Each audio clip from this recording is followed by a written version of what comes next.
সরকার যদি সুরক্ষা দিতে না পারে, আমরা সাগর দত্ত দেখেছি, তার পরিপ্রেক্ষিতেই তো জুনিয়র ডাক্তাররা আবার কর্মবিরতিতে যাচ্ছেন।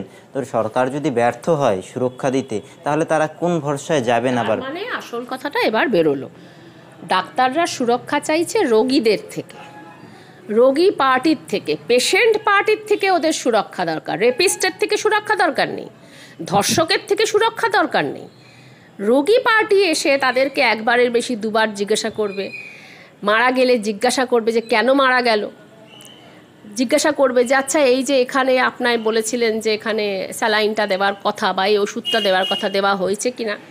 তার মানে রুগী পার্টির থেকে সুরক্ষা ওরা চাইছে, ওরা পেশেন্টের দিকে সুরক্ষা চাইছে। এইটা হচ্ছে ওদের কথা। পেশেন্টদের থেকে সুরক্ষা দেওয়ার দায়িত্বটা সরকারের নয়, সরকার পেশেন্টদের ভোটে সরকার।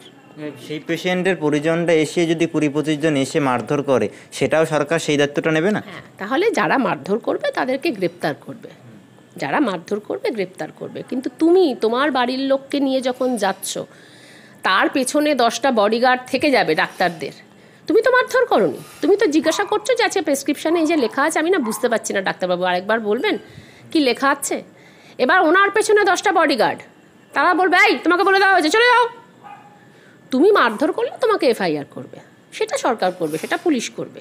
কিন্তু তোমার ভোটে সরকার ওখানে নির্বাচিত, শুধু জুনিয়র ডাক্তারদের ভোটে নয়, তোমার ভোটে নির্বাচিত। তুমি ডাক্তারদের একবারের বেশি দুবার জিজ্ঞাসা করলেই ওর পেছনে দাঁড়িয়ে থাকা বডিগার্ড বলবে সুরক্ষা চলে গেল, সুরক্ষা নষ্ট হলো। এটা তো বরদাস্ত করা যায় না।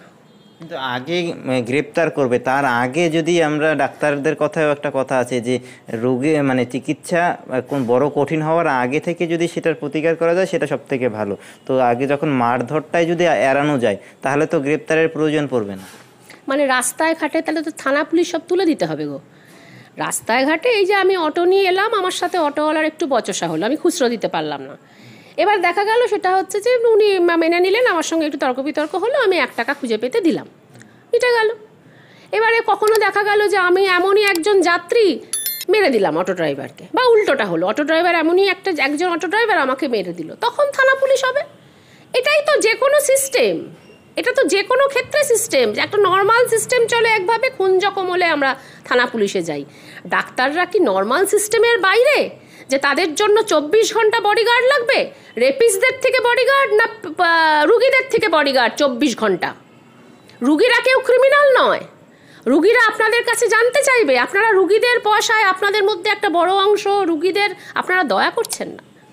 তাহলে কথাটা এটা, রুগীদের থেকে সুরক্ষা চাইবেন না, সুরক্ষা আপনি রেপিস্টদের থেকে চান। আর রেপিস্ট ওই আরজি করের মধ্যে কে আছে?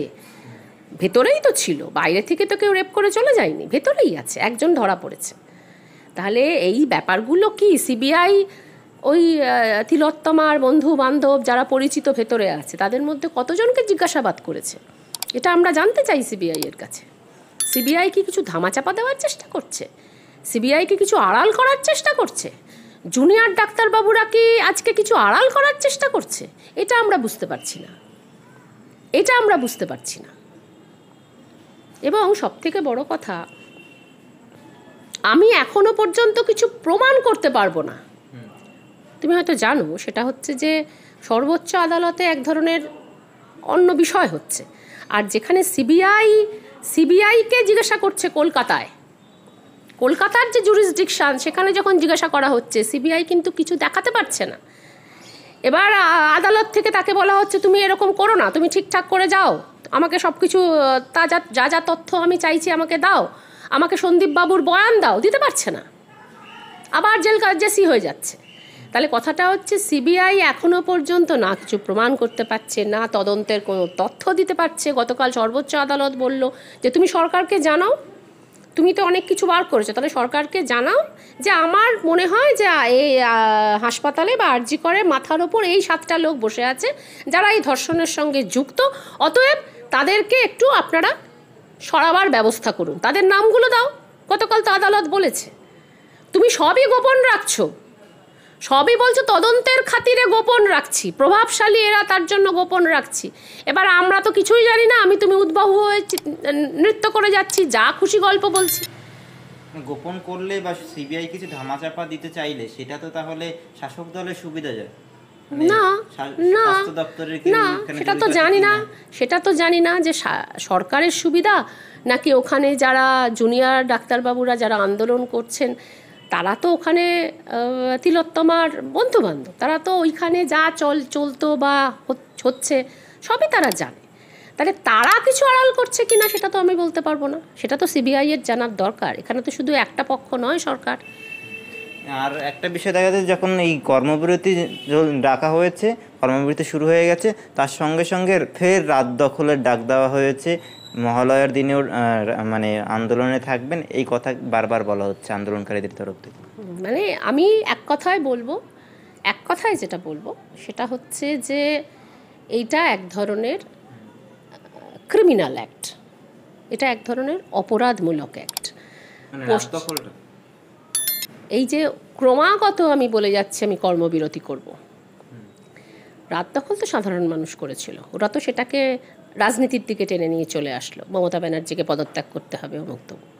কিন্তু কথাটা সেটা হচ্ছে এই যে বেসরকারি হাসপাতালগুলোতে যে চূড়ান্ত দুর্নীতি, চূড়ান্ত হুমকি, এই তুমি আমাকে টাকা না দিলে কিন্তু বার করে দেবো, তোমার বডি দেবো না, তোমাকে ভেন্টিলেশনে দিয়ে দেবো, এই যে চূড়ান্ত হুমকি চলে, সেটা নিয়ে নিশ্চুপ থেকে ক্রমাগত সরকারি ব্যবস্থাটাকে সামনে নিয়ে আসা, সরকারি ব্যবস্থাটাকে ধ্বংস করার এটা একটা ব্যবস্থা করা হচ্ছে।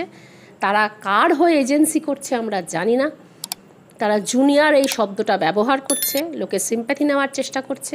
বাস্তবে তাদের মধ্যে একটা বড় অংশ 1 কোটি 2 কোটি টাকা খরচ করে তারা পড়াশোনা করে এখানে এসছেন, এবং সবথেকে বড় কথা হচ্ছে তারা এই রেপের ক্ষেত্রে কি তথ্য ধামাচাপা দিচ্ছে কিনা এই সন্দেহ কিন্তু এখন জনগণের মনে জাগছে।